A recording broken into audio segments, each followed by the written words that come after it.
Já quase tudo foi dito sobre o 25 de Abril de 1974 e eu não vou repetir e subscrevo tudo o que de belo hoje já foi dito sobre esse dia.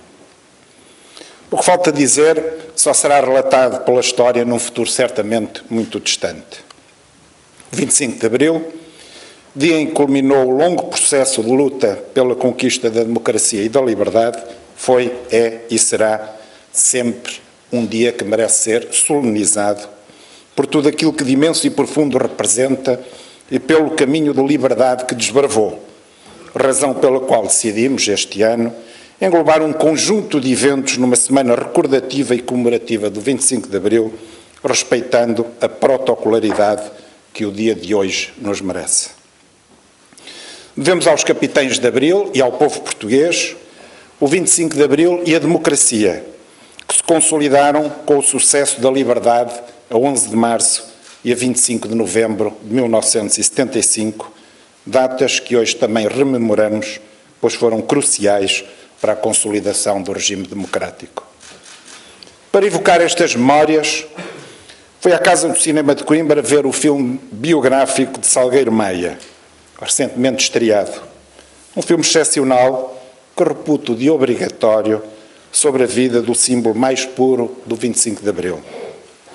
Entristeceu-me, confesso, o pouco público presente. Como afirmou António Sousa Duarte, autor de uma fotobiografia de Salgueiro Maia, o filme é uma tentativa da reposição da justiça. Tinha merecido que em vida se tivesse feito algo de simpático. Pouco se fez. Mas quem designa os heróis não é o Presidente da República, não é o Primeiro-Ministro, nem os militares e os diplomatas. Ele é herói porque o povo vê nele um herói. O povo da esquerda, da direita, o povo católico, o povo ateu, o povo gordo, o povo magro. São esses que o fizeram como herói. Fim de citação. Honrar o 25 de Abril seria incompleto sem recordar Salgueiro Maia, sem qualquer desprimor para tantos outros. Sendo esta a minha primeira intervenção no 25 de Abril como Presidente da Câmara Municipal de Coimbra, entendi reler o programa do Movimento das Forças Armadas Portuguesas como fonte de inspiração. Confirmei a clarividência e elevação política da sua redação e dos seus princípios, quase integralmente cumpridos. Os seus autores merecem esta nossa menção. Pela sua curiosa atualidade, chamou-me a atenção uma particularidade que me permito referir. O programa do movimento preconizava que o controle de fronteiras será das atribuições das Forças Armadas e militarizadas enquanto não for criado um serviço próprio.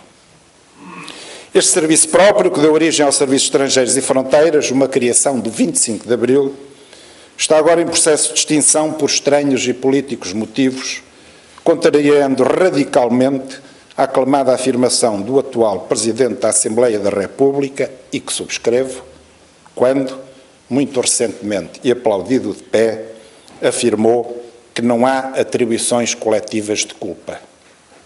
Afinal, parece que depende da perspectiva política, pois o CEF foi condenado num deselegante processo de culpa coletiva. É esta dicotomia de avaliação, conforme os interesses circunstanciais e os clubismos políticos, de que este é um singelo exemplo, que mais tem inquinado os últimos e democráticos 48 anos da vida política portuguesa, uma falta de coerência que urge retificar, porque, a múltiplos níveis, mina a essência da democracia e da vida política e a confiança do povo, abrindo caminho aos extremismos. Os extremos políticos radicais e intolerantes só crescem quando falham os responsáveis e os governantes do amplo e policromático espectro político do centro, que da mesma forma que a oposição só vence eleições quando quem governa defrauda as expectativas das pessoas. António Arnaud, co-criador do SNS, uma das maiores realizações da democracia portuguesa, afastou-se da política por não querer participar nem usufruir dos excessos que observou nos subterrâneos do poder onde o sol se faz sombra, como escreve no seu romance Rio de Sombras.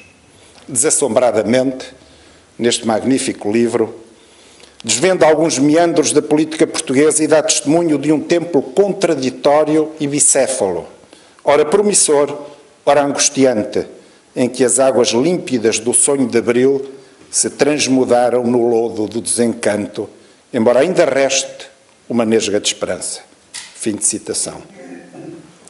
A forma mais eficaz de fazer crescer esta esperança, de defender a democracia e de combater os populismos radicais é responder construtivamente aos anseios e às necessidades das pessoas e de impregnar de ética a vida política. Temos um longo caminho para andar na Europa e em Portugal, com um justo equilíbrio entre direitos e deveres. Sente-se um suspiro de alívio com o resultado das eleições francesas, mas, se nada de substantivo mudar, a extrema-direita pode bem vencer as próximas, com todas as catastróficas consequências. Honrar o 25 de Abril é glorificá-lo, sem dúvida nem hesitação alguma, mas também refletir desassombrada e autocriticamente sobre os erros e excessos cometidos nos anos subsequentes. Melhoramos muito, sim, mas devíamos estar muito melhor. Na verdade, lamentavelmente, de acordo com os dados do Eurostat, Portugal, em paridade de poder de compra, caiu de 78% da média europeia em 2015 para 74% em 2021, o que significa que, entre os 27 Estados-membros, Portugal desceu da 17ª posição em 2015 para a 21ª em 2021.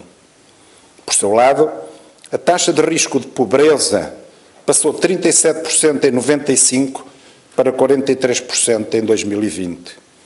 O que se passa no nosso país, 48 anos depois do 25 de Abril, é preocupante.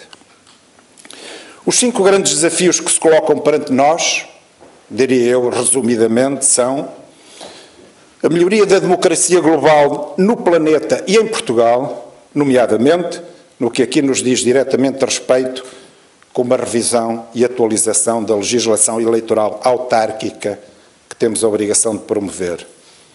É fundamental agilizar a municipalização, aprofundar e corrigir os erros e insuficiências da descentralização, promover ativamente a desconcentração das instituições nacionais.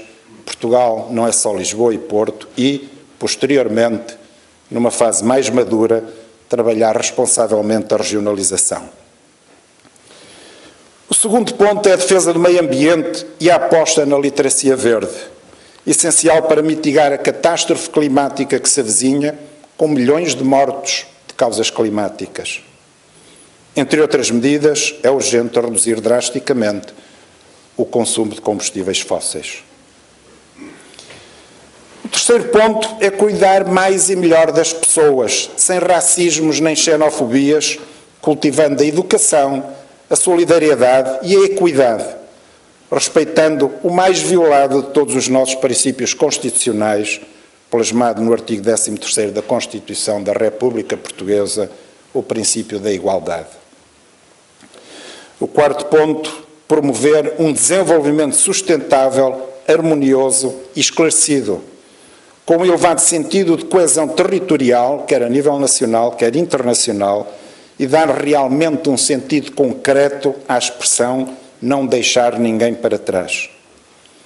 O quinto, que certamente não será o último, mas neste caso o é, reformar a justiça e combater a corrupção, elemento-chave do Estado de Direito.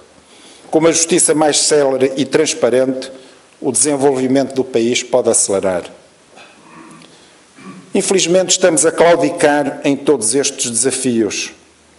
A guerra na Ucrânia, com cenários que pensávamos impossíveis na Europa do século XXI, com a destruição massiva de cidades e aldeias e o assassínio deliberado de milhares de inocentes civis, devido à ilegal invasão do seu território pela Rússia, uma federação imperialista, ditatorial, corrupta e que apoia movimentos de extrema-direita em todo o mundo, é o sinal do falhanço da humanidade nestes desafios.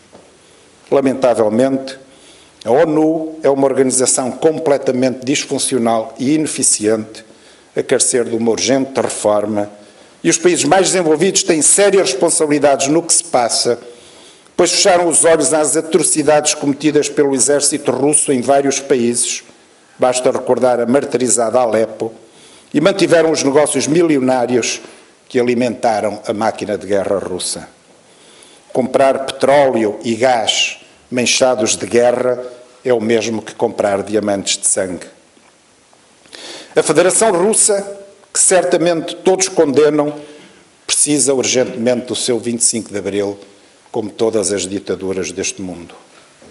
Não é admissível que se prendam pessoas apenas porque se manifestam contra a guerra, uma guerra quase fratricida, com um inequívoco agressor e um agredido, que está a originar graves consequências e levantar enormes dificuldades económicas e financeiras, piores que a pandemia, ao nosso exercício de gestão autárquica.